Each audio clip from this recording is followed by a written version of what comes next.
네, 정치권의 핫한 이슈를 모아 모은 이슈집입니다. 프레스룸 라이브의 뉴스 핵심 관계자 두 분입니다. 정광재 국민의힘 대변인, 박진영 민주연구원 부원장 나오셨습니다. 어서 오십시오.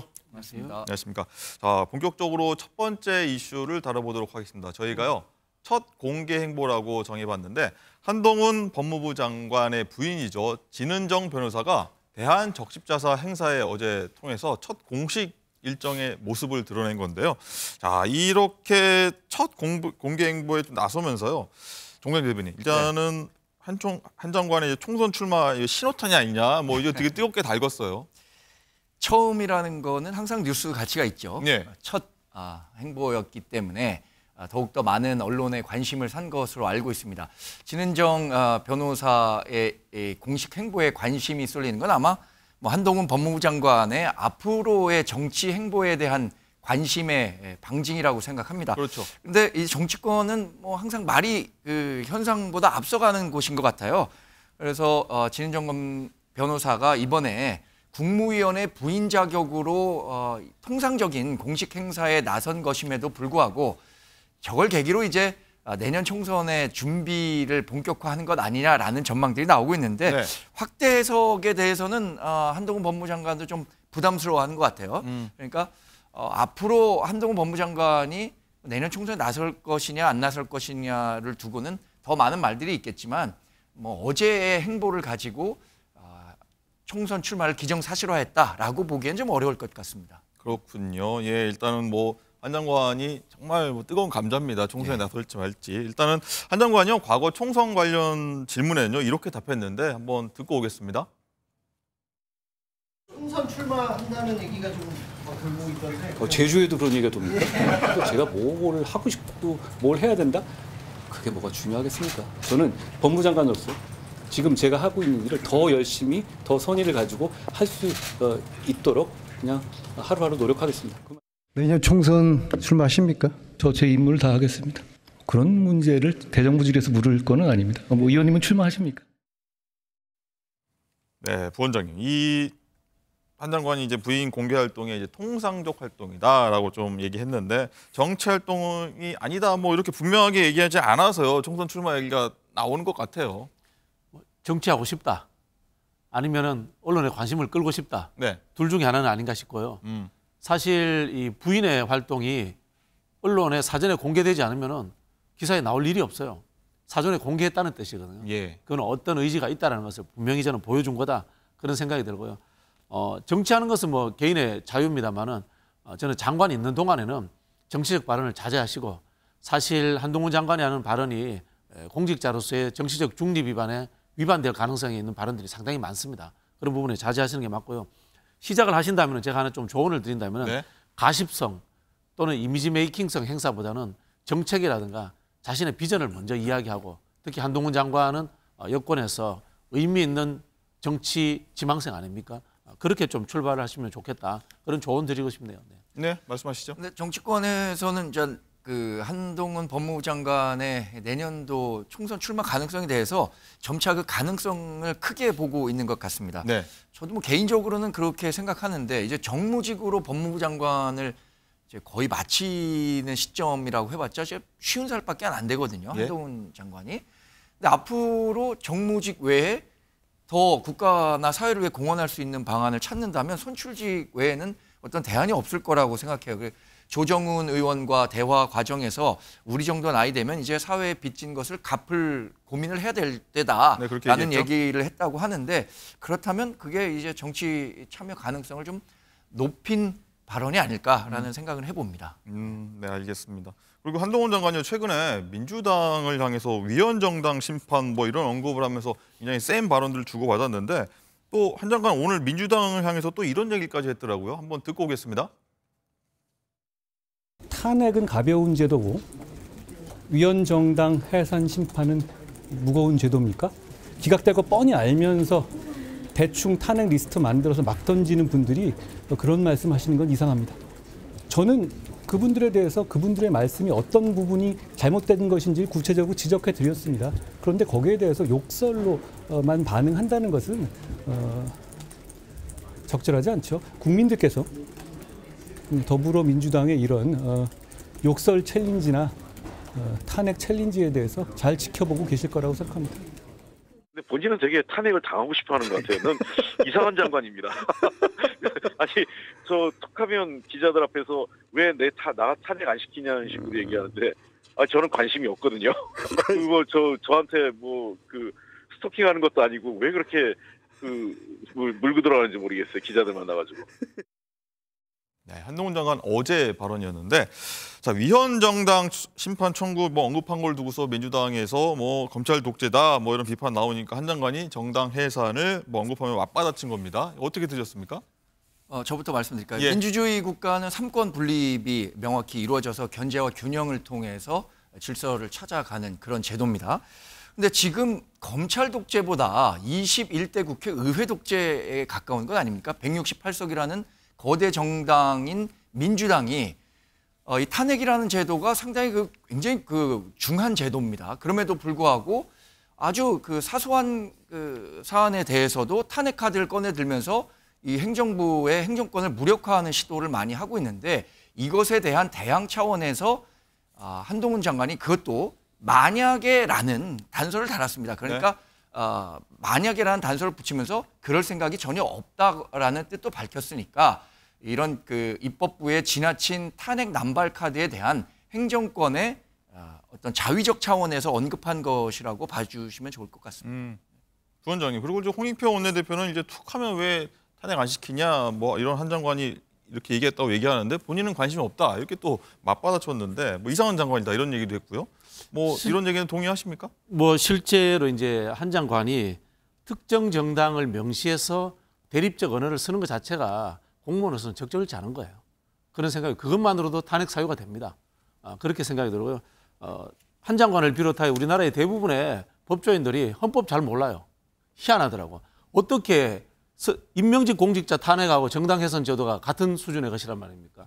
우리가 이제 탄핵 그러니까 박근혜 대통령 탄핵하고 감옥 간 거 생각하는데, 탄핵당한 것과 감옥 가는 건 다른 거예요. 탄핵당한 것은 임명직 공직자를 그 위에 있는 임명권자가 해임하지 않으니까 해임시키는 겁니다. 국회가. 그게 이제 탄핵이다 이렇게 보시면 되고요. 그리고 국회는 원래 행정부 괴롭히라고 있는 게 국회예요. 그게 삼권분립의 원칙입니다. 우리가 무지해가지고 삼권분립 그러니까 국회 33.3%, 행정부 33.3%, 사법부 33.3%의 권한을 가지고 있다 이렇게 착각하시는데요. 헌법 한번 보세요. 헌법 133조의 대다수가 국회 이야기입니다. 왜냐하면 국회만이 유일하게 국민의 대의기관이고 대표기관이기 때문에 국회는 그 권한을 가지고 행정부에도 감나라 배나라, 사법부에도 감나라 배나라 하는 그런 권한을 타고 있는 겁니다. 그렇게 좀 이해를 하셔야 될 것 같고요. 저는 이 위헌정당 청구 소송 문제는 사실은 한국의 헌법 학자들이 개헌할 때 첫 번째로 다루는 문제입니다. 네. 어떻게 감히 행정부가, 국민이 선출하지 않은 행정부가 정당을 해임할 수 있단 말입니까? 국회의 동의 없이. 이 절차는 사실은 헌법학자들도 모두 지적하는 것이고요. 한동훈 장관 등이라든가 사실 보니까 여야를 막론하고 이 법조인들이 헌법 잘 몰라요. 네. 아, 그렇습니까? 예, 알겠습니다. 그리고 뭐 일단은 욕설 챌린지 얘기도 나왔습니다. 한동훈 장관 입에서. 서영길 전 대표 발언으로 이제 나온 건데, 정광재 대변인은 일단 어떻게 보십니까? 정의당 유호정 의원까지 좀 가세해갖고 뭐 인간이 좀 덜 된 건 아니냐 이런 좀 얘기까지 했어요. 저도 정치권에 최근에 입문했습니다만, 예. 정치라는 게 말로 하는 전쟁이라고 해요. 그러니까 무력을 사용하지 않고 말로써 하는 어떤 설득 과정이라고 할 수는 있겠지만, 정치인의 말에는 상당히 품격이 있어야 된다고 생각합니다. 네. 송영길 전 민주당 대표가 뱉어내는 어떤 단어의 품격, 언어의 품격 분명히 문제를 지적할 수 있을 거라고 생각합니다. 근데 유호정 의원도 송영길 전 대표에 대해서 인간이 좀 덜 된 것 같다라는 어떤 자기 주관적인 인격 모독적 표현을 쓰는 것도 이 유호정 의원이 정치 신인이잖아요. 이번 21대 네. 국회에 들어온. 그리고 송영길 의원이 물론 나이를 따지자는 건 아닙니다만 그래도 연배가 한참 위인 분에게 인격적으로 덜 됐다라는 표현을 쓰는 것은 상당히 좀 실망스러운 표현이지 않았나. 그래서 저는 정치권 전체의 인사들의 말의 품격이 좀 높아져야 된다. 네. 이렇게 생각하고 있습니다. 약간 말의 품격이 좀 아래로 흐르고 있다는 느낌이 좀 네. 요새 좀 받긴 합니다. 예. 두 번째 한번 이슈로 한번 넘어가도록 하겠습니다. 두 번째 이슈는요. 한동훈 비대위입니다. 저희가 이렇게 잡아봤는데 또 한동훈 법무장관 얘기인데 어제 이동훈 전 대표가요, 이준석 전 대표가요 한 인터뷰에서 김기현 대표 해임 그리고 뭐 한동훈 장관의 뭐 비대위원장 기용성 예측을 좀 많이 한 건데 정광재 대변인은 어떻게 보십니까? 한동훈 비대위원장 요 얘기는 사실 처음 나온 얘기 같아요.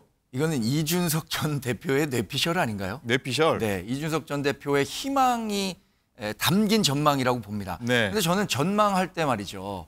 뭐 프로스포츠든 이런 거 예측 많이 하는데 자기의 이해관계가 그 전망에 얽히게 되면 그 전망을 제대로 하기가 어렵습니다. 예를 들어서 제가 어떤 팀이 이길 것이다라고 뭐 스포츠 토토를 네. 하든 합법적인 거 예. 뭐 했는데 그럼 당연히 전망 자체도 그 팀이 이길 것이다라는 어떤 확증 편향을 갖고 전망을 하게 되는 거죠.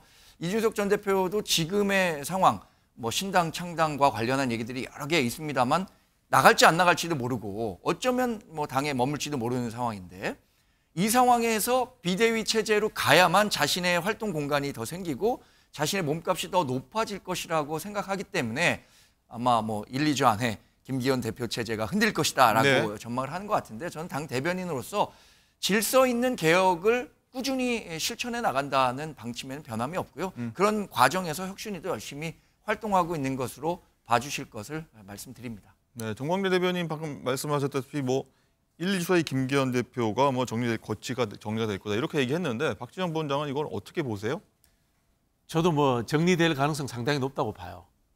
높다고 봤는데 이번에 이제 혁신위하고 당내 중진들하고 마찰이 있었지 않습니까? 인유한 혁신위원장은 대충 짐작하겠지만은 윤석열 대통령이 지정한 사람이 아닌가 그렇게 짐작이 들거든요. 그럼 윤석열 대통령의 의중이 당에 먹히지 않는다. 그렇다면은 바지 사장은 그만두셔야죠. 뭐 그런 생각이 드는데 한동훈 장관은 저는 아니라는 생각이 들어요. 그게 왜냐하면은 현재 국민의힘의 지지율이 떨어진 것은 결국은 윤석열 대통령 탓이에요. 근데 윤석열 대통령과 똑같은 스타일, 또 윤석열 대통령의 최측근이라고 하는 사람이 국민의힘의 비대위원장이 된다고 해서 국민의힘의 지지율이 올라갈까요? 저는 그렇지는 않을 거라고 봅니다. 그런 지점에 있어서 이준석 전 대표가 한동훈 장관을 언급한 것은 결국은 나는 반윤이야. 나는 반윤의 입장에서 윤석열 대통령과 한동훈 장관은 쌍생하고 그 사람들과 난 싸울 것이야. 그걸 명분으로 해서 나는 신당을 할 것이야. 네. 라는 자신의 전략적 반점릭 전략이다. 그렇게 보입니다. 알겠습니다. 뭐 혁신이 얘기 나온 김에요. 예. 정광재 대변인 어제 이런 게 좀 뜨거웠습니다. 이념한 혁신위원장이 이제 대통령 측에서 소신껏 거침없이 하라 뭐 이런 신호를 받았다라고 했는데 정말로 이 신호를 받은 건가요? 인유한 혁신위원장이 이 공개적인 석상에서 얘기를 했잖아요. 그런데 대통령실에서 만약에 이게 사실이 아니라면 그거 사실 아닙니다라는 어떤 입장? 반박성 입장을 냈을 텐데 대통령실은 이 발언이 굉장히 뉴스가 되고 공론화가 되고 있음에도 불구하고 반박하는 입장을 내지는 않고 있습니다. 그런 측면에서 본다면 뭐 인유한 혁신위원장에 대해서 간접적으로나마 윤석열 대통령의 의중, 그러니까 거침없이 소신껏 하라라는 이 메시지가 전달된 게 아닌가라고 합리적으로 추측해 볼 수 있을 것 같고요.